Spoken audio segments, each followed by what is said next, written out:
Wish you all a warm greetings. Today, me and my group is going to give presentation on Hindustan Unilever Limited. So, these are the contents we are going to cover: introduction and brands, vision and mission, stakeholders, board of directors, area of operations, financial analysis, HR practices, and references. So, I'm going to start with the introduction part. HUL is India's largest fast-moving consumer goods company with a heritage of over 80 years in India, which means it is operating since last 8 decades. With over 35 brands spanning 20 districts categories such as soap, detergent, shampoos, skincare, toothpaste, deodorants, cosmetics, tea, coffee, packaged foods, etc., and also the water purifiers. The company is a part of the everyday life of millions of consumers across India. The company has about 21,000 employees and has a sales of Indian rupees 38,273 crores. HUL is a subsidiary of Unilever, one of the world's leading supplier of food, home care, personal care, and refreshment products with sale of over 190 countries and an annual sales turnover of 32 million pounds in 2019. So Unilever has over 67% stake in HUL. It means it is in short, we can say it is the owner of the HUL. So these are the brands which basically deal by HUL, like X, Dove, Horlicks, Boost, Love Beauty and Planet. It is a new brand which has been introduced last year by the company. Lifebuoy, Knorr, Magnum, CIF, and Comfort. So we are going to start with the vision and mission part by Divyanshi. Divyanshi, please take it over. Thank you, Pragati. So vision and mission statement are the foundation for the success of the company. If you ask the vision of HUL, first of all, vision statement describe the desired future position of the company, and the HUL vision is to operate and grow its business in a social responsible way. And their vision is to grow their waste, reducing the environmental impact and also increasing their positive social impact. Now come to the mission statement. So mission statement describes the company's business and their objectives and their approaches to reach those objectives.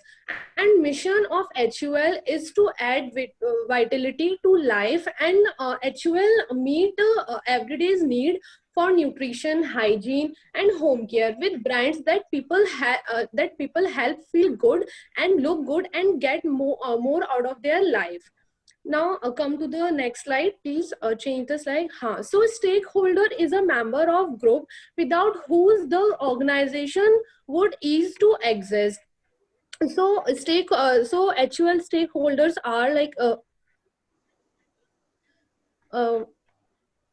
Unilever PLC, Life Insurance Corporation of India, Vanguard Group Inc., SBI Fund Management Private Limited, BlackRock Fund Advisors, ICICI Prudential Life Insurance Company, ICICI Prudential Assets Management Company Limited, Kotak Mahindra Asset Management Company Limited, GIC Limited, and Aditya Birla Sun Life AMC Limited.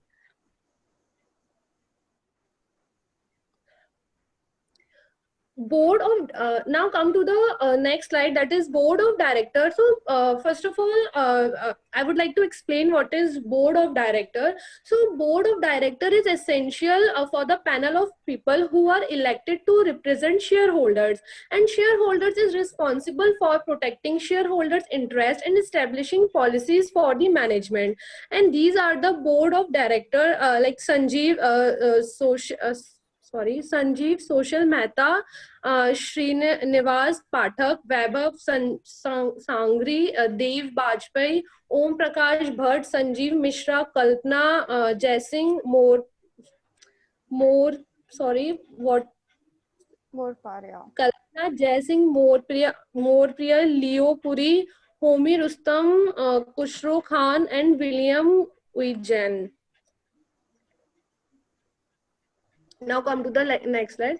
Area of operation. So HUL is one of the world biggest supplier of food, home care, personal care and refreshment brand with sales in over 190 countries, and company is a part of the everybody's life million of consumer across India.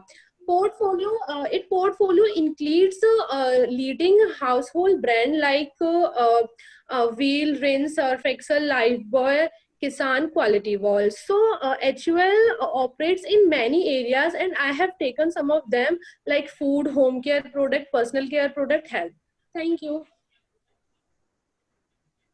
So I'm going to start with the financial part. This is the income statement of HUL for last 5 years, in which I'm going to focus much upon top line and bottom line, that is sales and the net profit part. As you can see here, the sales in comparison to 2018 till to 20, they are they got decreased in 2019 and increased in 2020. Similarly, in the case with profit, it got increased with in 19, but comparatively to 2019, it has increased much more in 2020. So I'm going to explain how it is happening. This is a balance sheet of balance sheet of the company for the last 5 years.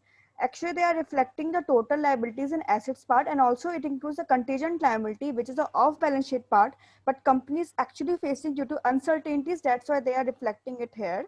And every year it is increasing. Maybe due to certain mismanagement of effects, they are actually facing this contingent liabilities with at increasing pace. Now, this is a cash flow statement which will show how much companies efficient enough to manage their cash inflows and outflows. That is, they are going to have a good balance between inflows and outflows. In other words, we can say the company must have a good inflow in comparison to its outflows. As you can see, since 2018 to 2020, although I can compare by 5 years, but it is easy to compare by last 2 years because the pandemic and recession has been hit the country. So in 2018 to 19, if we can say, they got reduced their cash flows through operating activities, investing activities, financing activities. In case of financing, investing, they are actually decreasing with the part, and it is going to get negative. But immediately in 2020, they got recovered. Ultimately, just after this, just before the COVID-19 pandemic hit the country, they were recovering, and due to which their operating investing activities has increased, and also net cash flow has increased from minus 28 at 2,595, which is a huge recovery, you can say, an appreciable recovery for the company. So these are the ratios which is to be focused upon, like basic EPS, hybrid EPS, all these things. So companies' financial positions for any investor for value investing completely depends upon these basic ratios. So I will go with the analysis part without wasting any much time. Like top line, as I already told you, it is a sales part or revenue from operation has increased by 1.203%, and bottom line, its profit after tax has increased by 11.60%. You can say increase in sales just by 1%, but in comparison to sales, the PAT has increased by 11 times. So it, in comparison to sales, PAT increased by almost 11 to 12 times, as you can say, because of increase in 14.90% of their other income. Because they were, although due to lockdown, were not into the position of manufacturing, producing and selling the product. So that's why they are losing with the revenue part in comparison to other income. So they are actually increasing the income through bank deposits, current investments, sale of investment, dividend earnings, and decrease in total expenditure by 0.7317%. Actual cost for decrease in total expenditure is actually the excise duty, which is considered as a zero in this year, that is March 2020. If we talk about the balance sheet part, the company is focusing more towards being debt-free company, because lots of uncertainties are arising in the country. So company is focusing much on to go with a debt-free part. So long-term loans has decreased. At the same time, its inventory increased as the production increased. Therefore, company's assets position improved by 8.18%.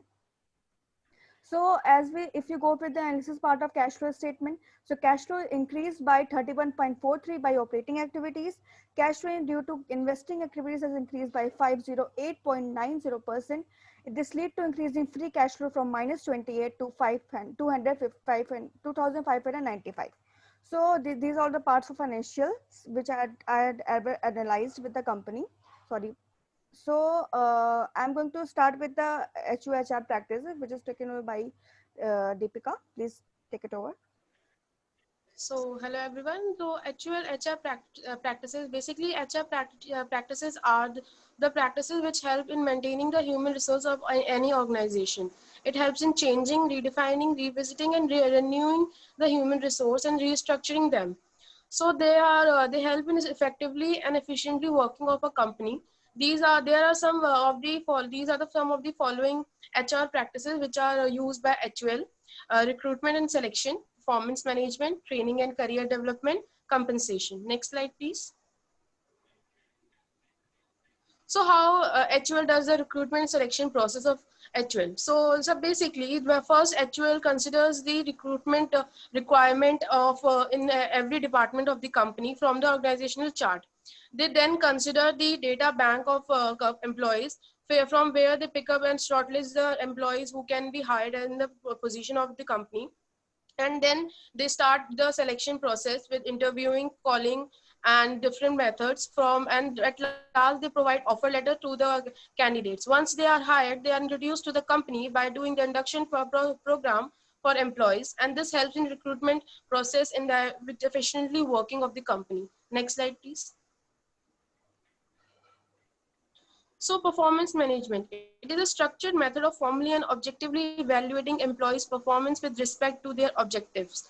It addresses the issue of an employee's development by providing them with a structured and in-depth analysis of strength and area of improvement. Basically, to have a development and training process, first it is important to evaluate the performance of any employee working in an organization.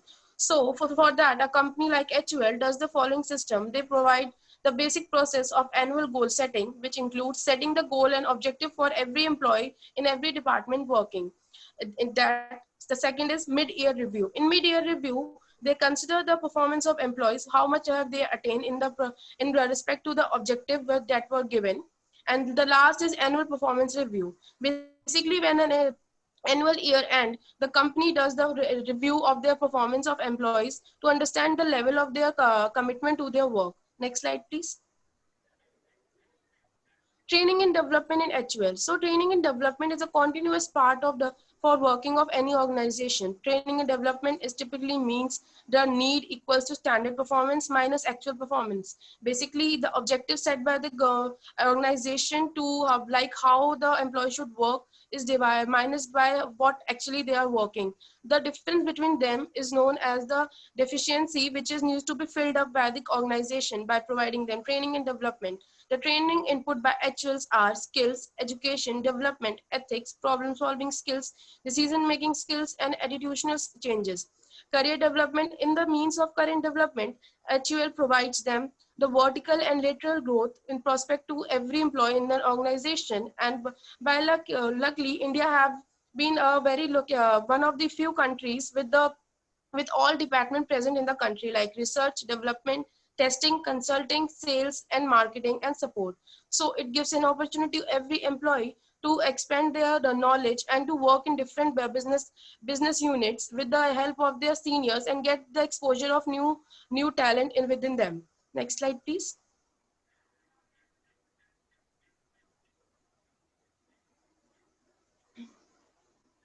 So at last, compensation. Compensation is the amount that is amount or compensation is the amount that is paid to the employees in respect to their performance. So basically, HUL offers compensation package on par and higher in the comparison to those industry standards. They provide other all schemes in reevaluating the employees. They provide different benefits like medical benefit that were aimed in to giving the employees healthy and give them motivation to work properly for the organization. Tuition assistance program help them in development in the area of education. If any employee wants to continue their study, like they want to do MBA or something like that, they can get a financial assistance from the company.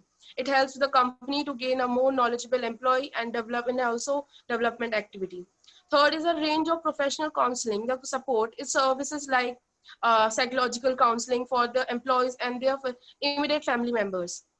Felicitation of employees for relocate. If any employee have a transfer from one location to another, the company help them to get settled in, and it helps them to understand the new location, and in their working, no hindrances offered.